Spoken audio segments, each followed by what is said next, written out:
for the legend in the state that bears its name. The 13th son of Mother Leaves, known for doing the devil's deed.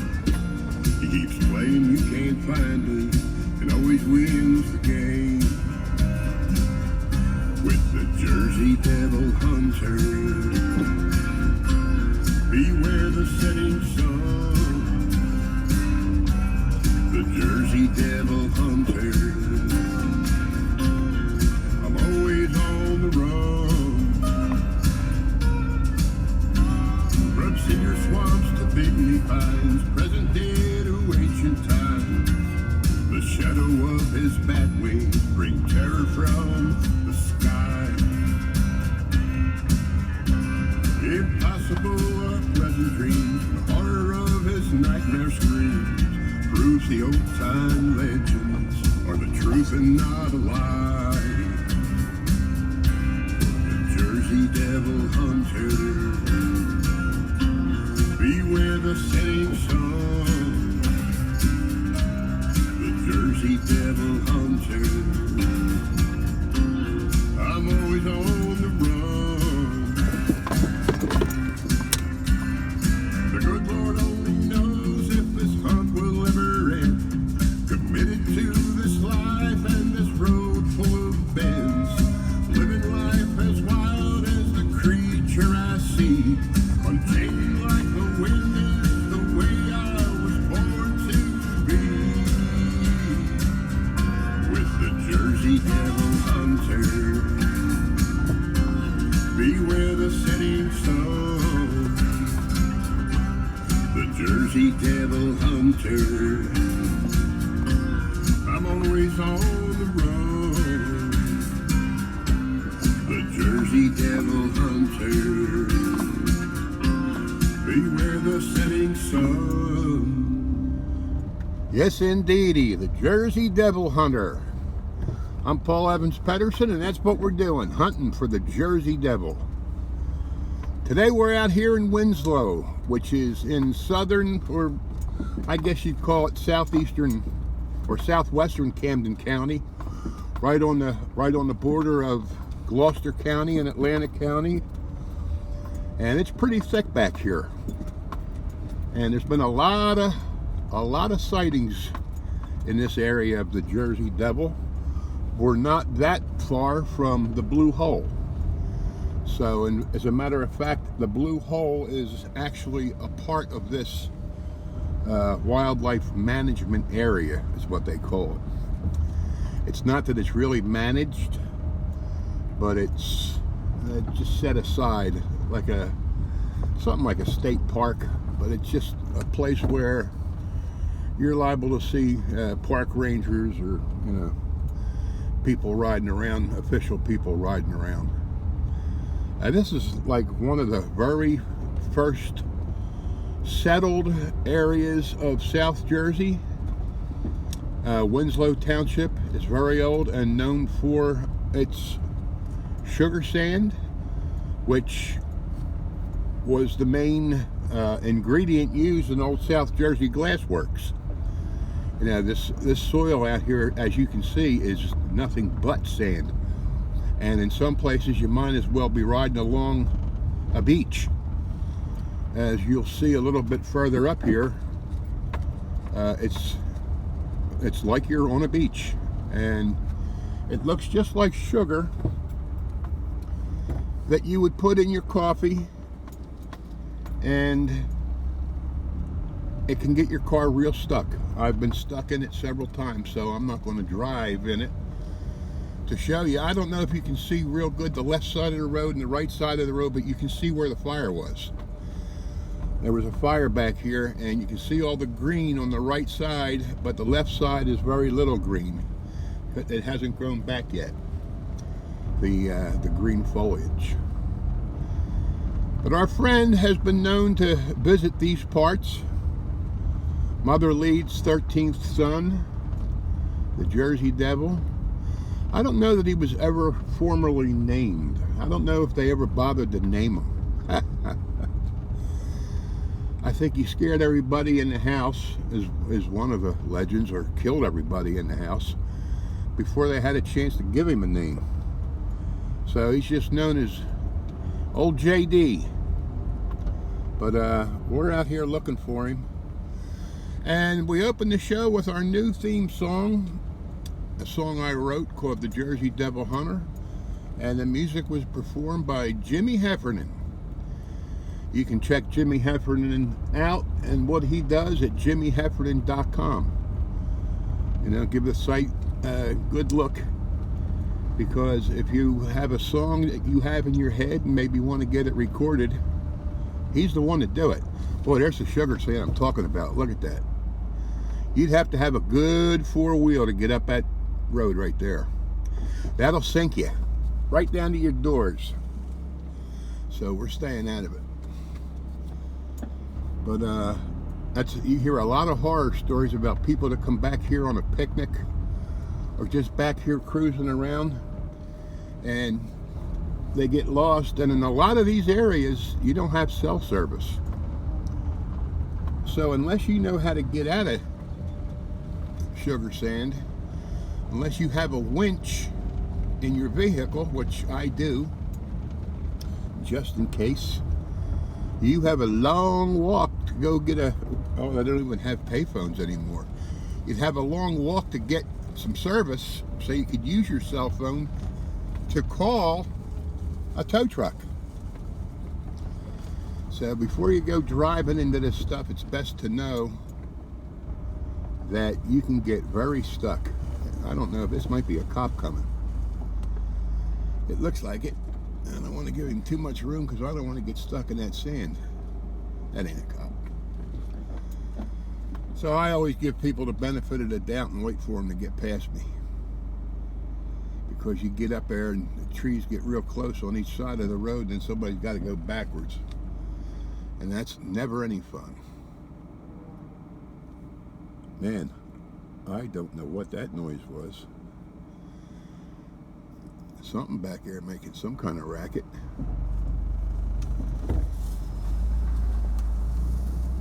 Guy and his dog. But I just heard, I don't know what. And I guess we're going to find out one way. Now, man, these are things, people see stuff like this in the night. And a whole lot of crazy stories come out of the Pine Barrens over these things.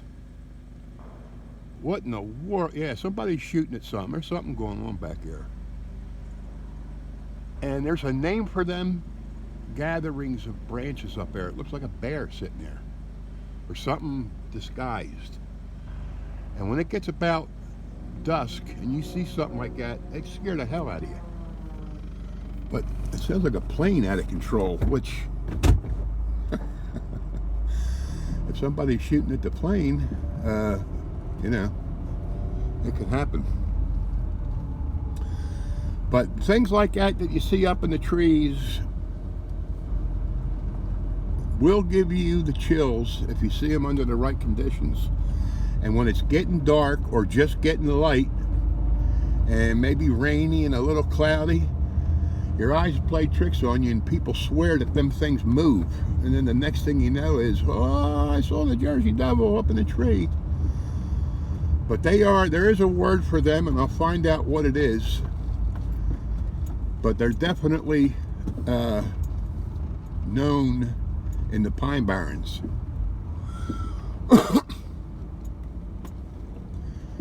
And they need to come back here and grade these roads, I will say that. But it's a very lonely, very spooky place back here. There's a lot of shooting going on. I hope I ain't driving through here during hunting season. Hunting season is usually the week before Christmas. But I'm hearing a lot of shots. Somebody back here practicing or whatever. But maybe it'll scare the old Jersey Devil out of the woods. He'll run across our path and we'll get a chance to finally see him. It's a perfect day for it. It's probably real close to 70 degrees. We're a week into November, and it's like we're down south. Well, literally, actually, we are. Most of South Jersey lies below the Mason-Dixon line. People don't realize that. But if you get a map of the United States, if the Mason-Dixon line continued east, it would go right through South Jersey. A lot of people don't want to hear that, but that's the way, that's the truth. So when you get down around Cape May and those areas down there, you're almost as far south as Washington, D.C. People don't realize how far down south, deep South Jersey is. So, but we'll see if these shots are going to scare anything across our path. And it's gotten very quiet suddenly, which sometimes is unnerving, because usually you hear stuff, birds and stuff like that, chirping, running around, different animals back here. And when it gets all of a sudden quiet, it's for a reason. And I don't hear a thing out there now. You can see where it's all burnt back here. This was a big fire. They had a hell of a time putting it out.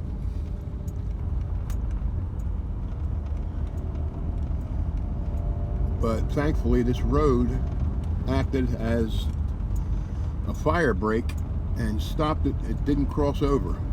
So the right side of the road right here isn't burnt, but the left side is pretty burnt. Pretty more than I thought it was. Pretty much more than I thought it was.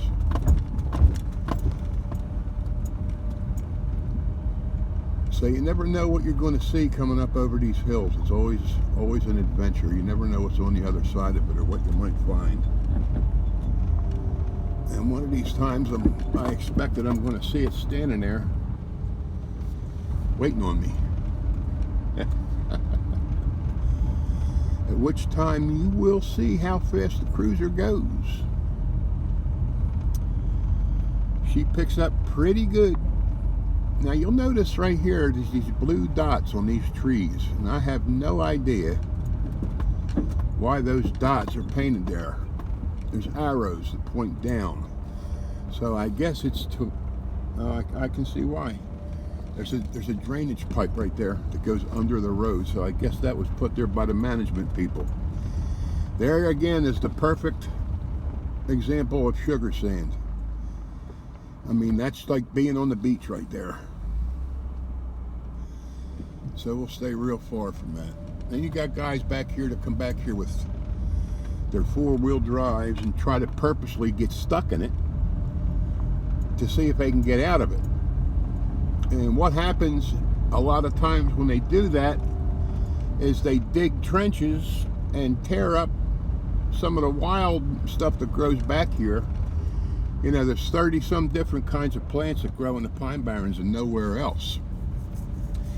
And the people that love the Pine Barrens and like to see the area preserved, that rubs them the wrong way, because, I mean, you could be tearing up, you know, eggs that have been buried in the sand by turtles and different stuff, and plants that get tore up, the root system.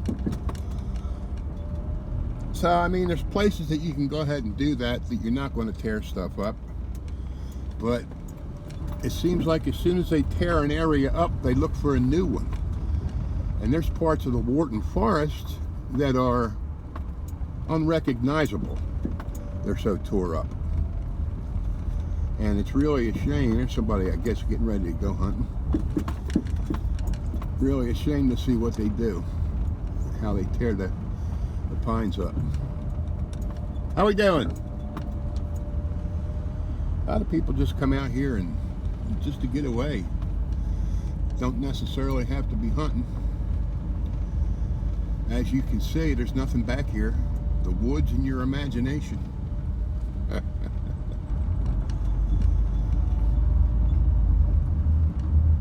Pine Barrens makes up about 25% of the land mass in New Jersey. And it's great because, like that guy standing there doing his chores and doing whatever he's doing, you can go a long time back here without seeing anybody.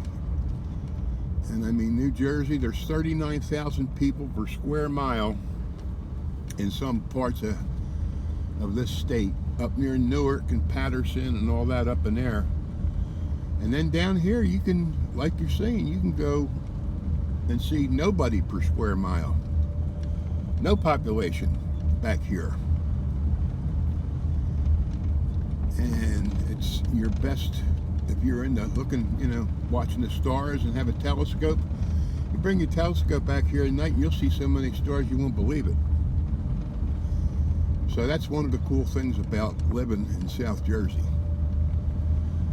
You're really close to everything. You're an hour's drive from Philly, maybe a little more than an hour to New York, a couple hours of Baltimore and DC, and yet right here in South Jersey, you're basically alone in parts of it.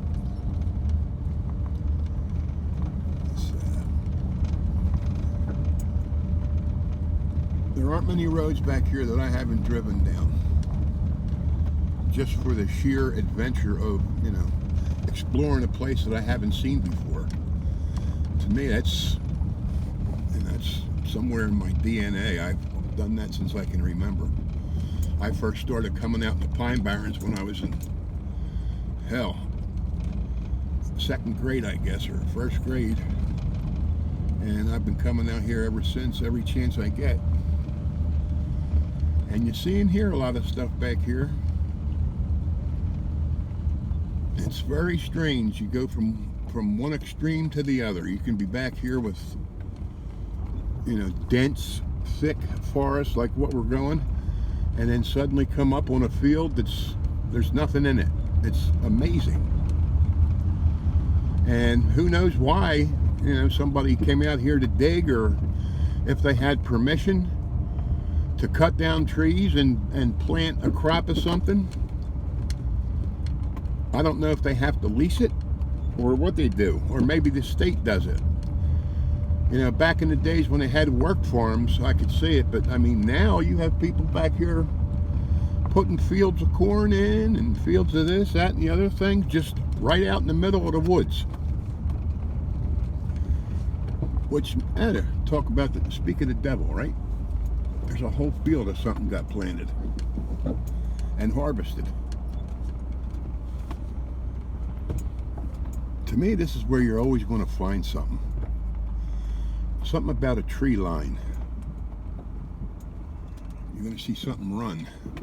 Or that's where you would see it, right? Oh boy, we're getting in the sand here. See, that straw covers that sand, and you don't know. You could be in deep sugar sand. And once you get in it, oh man, yeah, it is. Once you get in it, you're not getting out. Well, this is a four-wheel drive, but it's not equipped for handling it in sugar sand. But who's to say, you know, who grew that field of corn back there and why? Because this soil is horrible.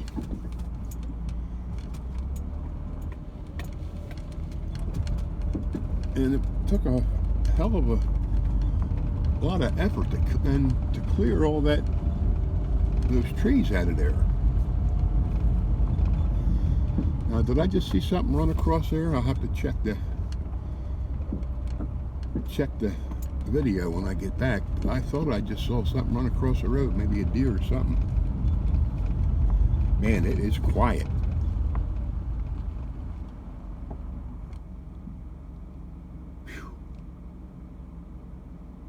Whew.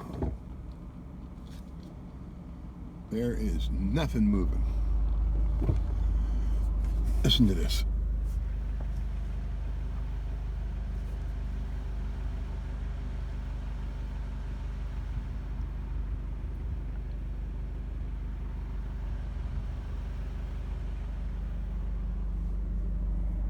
Huh.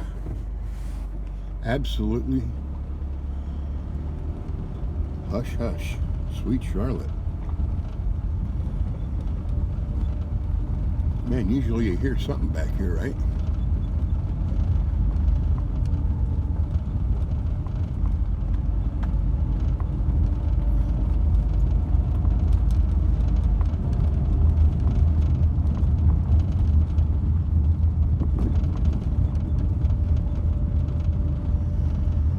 It's nice to know that these woods will be here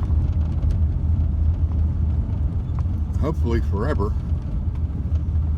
But in 1978, then Governor Brendan Byrne created the Pinelands Preservation Act and set aside all these woods for future generations, and I'm very glad he did. As you can see, this is perfect building country. I mean, these developers are dying to get in here and knock these trees down and put houses in here and shopping centers, and hell, it was going to be a giant airport. The Pine Barrens was going to be the largest jet port in the world until they created the act to save the woods. And that is largely due to a book written by John McPhee called The Pine Barrens.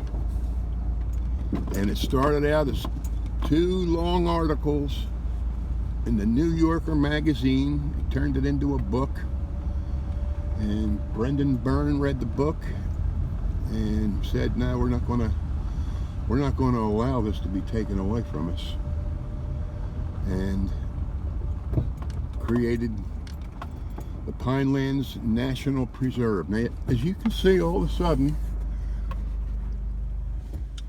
here's this body of water sitting here. It's almost like it's a sudden swamp. And these pools, I guess, just creep up. The water table is part of the Kirkwood-Cohansey aquifer. And in some places throughout the Pines, I guess the water table's very shallow when it makes itself into a lake. It comes up.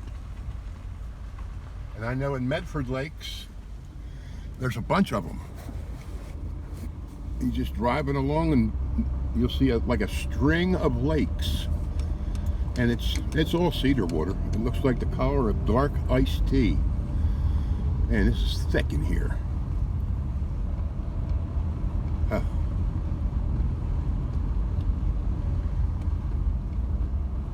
You gotta watch these bumps, because this will definitely take an axle out if you hit it wrong.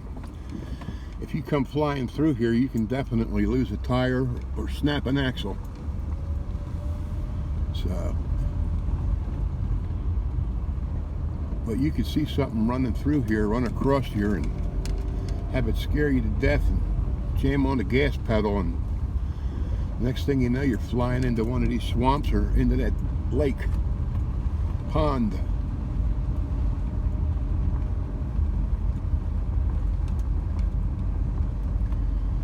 Well, it looks like the old Jersey Devil has escaped us once again.